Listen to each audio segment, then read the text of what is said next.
Uy, merong bagong dating. Uy, teka. Hindi ba ito yung OP phone from last year?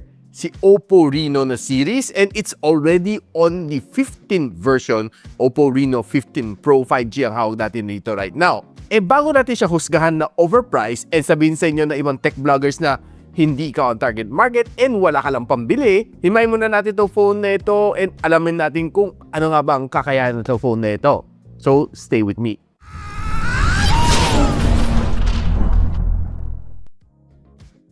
So ito ay box ng Oppo Reno 15 Pro 5G. Medyo gumanda konti ang kanyang box, medyo mas naging shinier kaya nag-reflect sa aking soft light dito. So kung nilapit ko sa inyo, makita na Oppo Reno 15 Pro 5G. And itong part nito medyo shiny no. So talaga nag-reflect siya. Kala mo hologram no. And ganito rin nakasulat dito sa gilid, Oppo AI phone Reno 15 Pro 5G. So buksan natin. So alamin natin what's inside. So we have yung kanyang quick start guide, safety guide, and yung kanyang clear jelly case. And yung kanyang jelly case is hard pero clear na clear siya no guys. Maganda. Pretty good and tough din ang kanyang case. So dito yung phone, nakasulat doon, make your moment, make my day. Meron tayo USB A to C cable, 80 watts na fast charging brick na Superbook ni Oppo, and nandyan yung kanyang panundot sa loob.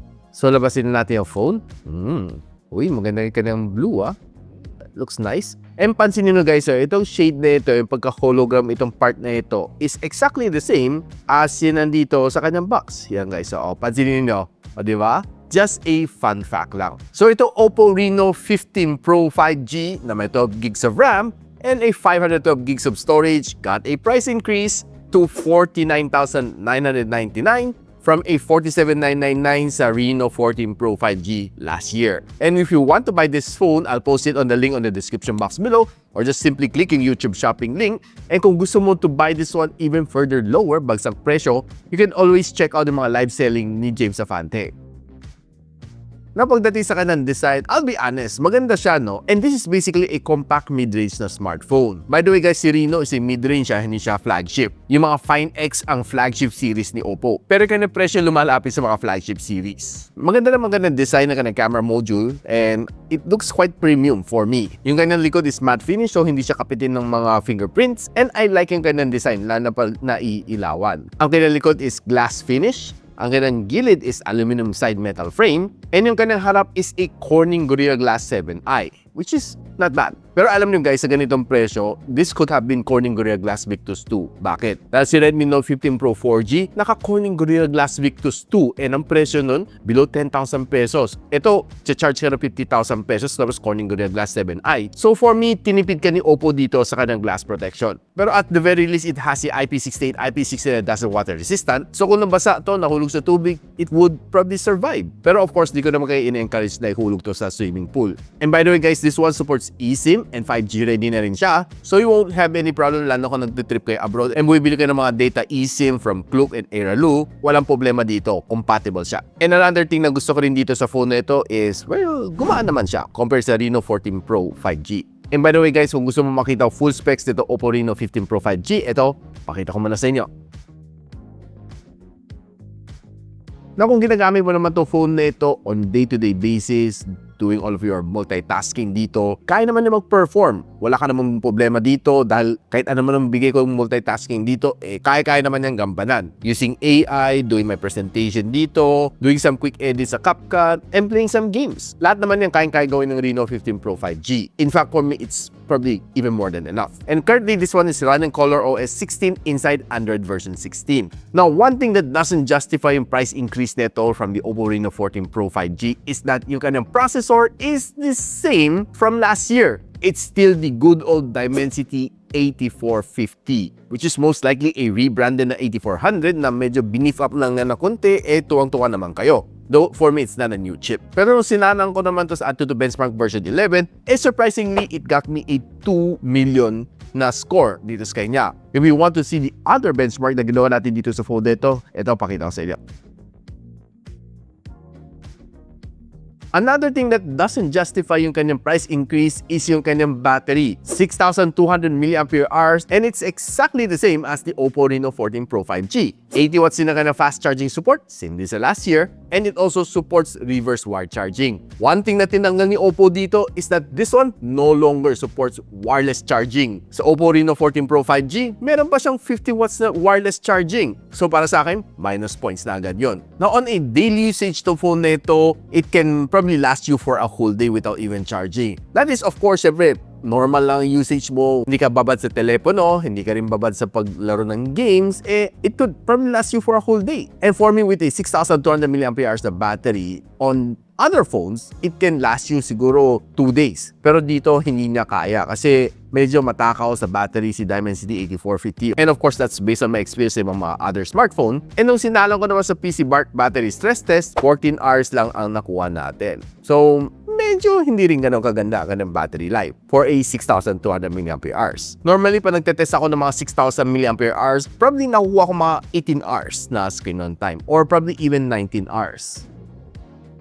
Now, pagdating naman sa kanyang display, lumiit ng husto ang display ni Oppo Reno 15 Pro 5G. It used to be 6.83-inch sa 14 Pro 5G, pero right now, it's only a 6.32-inch na AMOLED display. 120Hz screen refresh rate, and tumaas naman ang kanyang maximum brightness to 1,800 nits, nating 1.2. Pero guys, walang PWM dimming to right now, unlike si 14 Pro 5G, may PWM dimming. So, it's another minus points. Pero one thing to like naman dito sa kanya, if you're browsing on social media, you'll really get a good experience. Dahil magandang klaseng AMOLED display naman nilalagay ni Oppo dito. And kung nagsuscroll ka naman sa social media, expect to give you a really good na experience dito sa kanya. Dahil mataas ang mga refresh rate, and swiping across yung mga reels is definitely fast. Basta, fast yung internet connection. And kung nanonood ka naman ng mga videos on YouTube, expect that you can render mga 4K na video on this one, and expect na maganda and immersive din ang experience mo dito. Now, since itong phone na ito has stereo speakers, and we have 2 holes dito sa ilalim and the other one probably coming out dito sa kanyang earpiece. So, how about let's give it a quick sound test.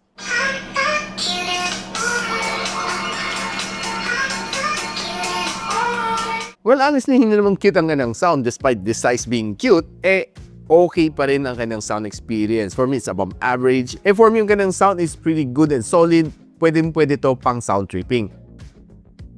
And by the way guys, nakapaglaro ng dalawang game dito on this phone. Call of Duty Mobile and Genshin Impact. Pagdating sa Call of Duty Mobile, I was able to achieve 120 FPS dito sa kanya. Okay naman ang kanyang gameplay, and siguro probably one thing na napansin ko dito is parang medyo bitin lang konti sa kanyang size. Medyo lumit kasi itong phone nito, so of course siyempre medyo compromise ko din yung viewing angle, but nevertheless maganda naman kanyang touch response. Okay naman kanyang gameplay, wala akong naging problema. Pero pagdating naman sa heavy clashes, pag tinitingnan ko FPS counter, it drops down to 110, pero it's no big deal. Pero most of the time naglalaro siya sa 170 to 118, pero pag nagka-clash lang talaga, bumababa siya sa 110. And yung kanyang sound is just okay, not the best. And pinakamainit na inabot ko after 30 minutes of gaming is 37 degrees Celsius. Pagdating sa Genshin Impact, I was able to achieve 60 FPS dito sa kanya. And surprisingly, dun din naglalaro ang kanyang FPS pagdating sa mga clash. Nasa 57, 58 dun naglalaro. So, okay naman siya para sa akin. The gameplay was okay. Wala akong na-feel na frame drops. Wala rin akong na-feel na lag dito sa game. While playing on room temperature, okay ang kanyang touch response. It sounds just okay. You can always use your favorite TWS para to enhance it. Pinakamainit na inabot ko after 30 minutes of gameplay is 38 degrees Celsius.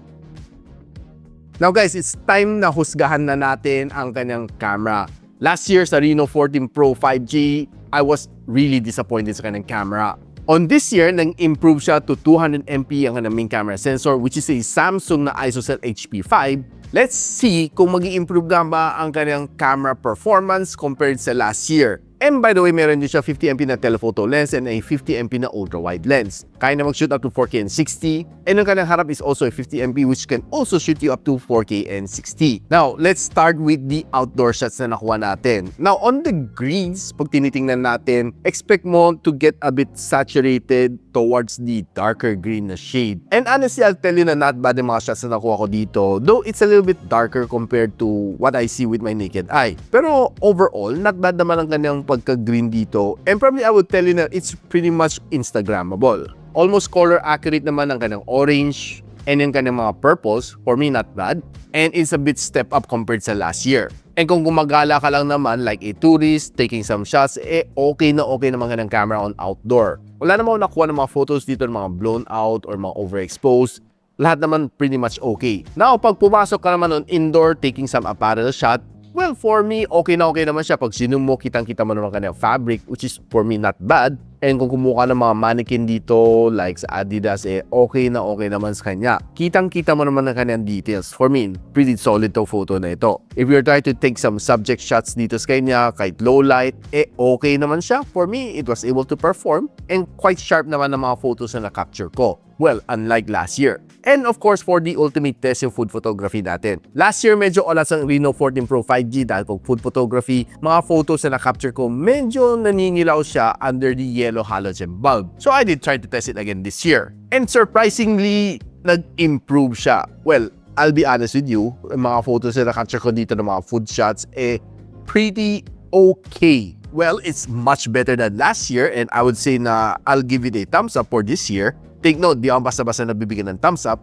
pero I'll give credit to where credit is due. Kasi talagang okay naman siya this year. Kasi kung pangit to, sasabihin ko talaga sa inyo outright. Pagdating naman sa selfie camera, I would say na nag-improve din sa kanya. Ginanda siguro ni Oppo nga na algorithm and mga outdoor shots na na-capture ko is pretty nice and solid naman. And I'm quite happy din sa mga shots na nakuha ko dito using front-facing camera on outdoor. Talagang okay naman siya. Well, I would say na nang-improve siya compared sa 14 Pro 5G. And if you're trying your luck naman on some selfie shots on indoor, well, to surprise you guys, okay din siya, no? Though, mafe-feel mo, pag sinum mo na husto, medyo mas softer siya, pero intact pa rin ka ng details, no? Unlike mga ibang mid-range phones, pag dating sa low light, wala na halos detail na yung mukha. Soft na makukuha mo sa kanila. Pero not on this phone. And of course, here's a quick video from the front-facing camera. 15 Pro 5G, yung mukha ko against the sun. And ito naman, if yung phone ang against the sun. So makita mo may flare. Pero pag tinakpan ko lang ng aking ulo, well, it gets the job done. Not bad yung ganang stabilization. And here's a quick sample from the rear camera. Reno 15 Pro. And shooting at 4K and 60, honestly maganda. Very cinematic ka ng video. And very stable naman siya. No? So makita natin na kaya mag-pan around ka, okay siya. No? And surprisingly, may araw dyan, hindi siya hindi nag-lens flare. Not bad.